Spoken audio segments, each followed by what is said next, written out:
Chris, thank you. And that's it from the BBC News at 6. It's time now on BBC One to join our teams across the nations and regions for the news where you are. Goodbye.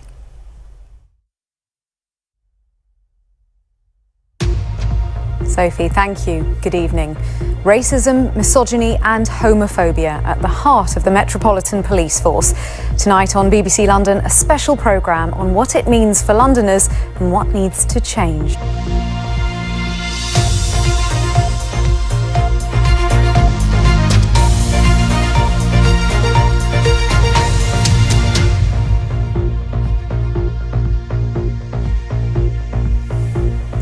Hello and welcome to the programme.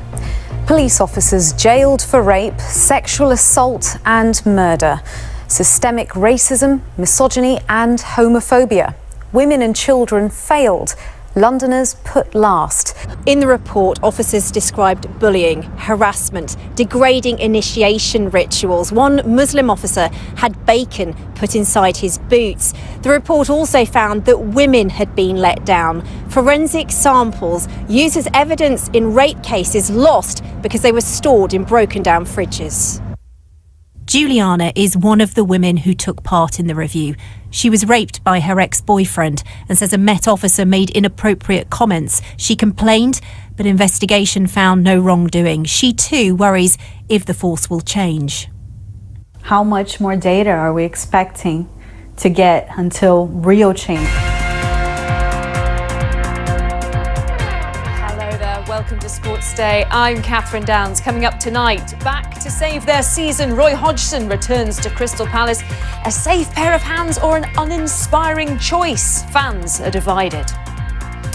England prepare for a rerun of the Euro 2020 final against Italy in Euro 2024. Qualifiers were with the England, Scotland and Northern Ireland camps. And Everton's Abdoulaye Doucouré tells us how he and the other Muslim players in the Premier League cope with the demands of playing during Ramadan.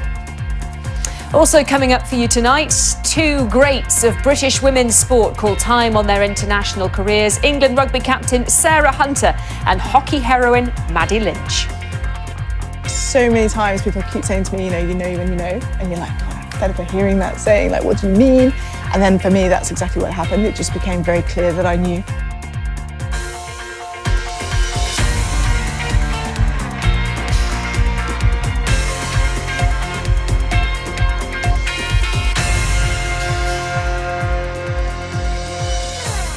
Hello there, good evening. Crystal Palace have named their new manager, though it's a familiar name to Palace fans. Former England manager Roy Hodgson will take up the reins at Selhurst Park once again, less than 2 years after he left.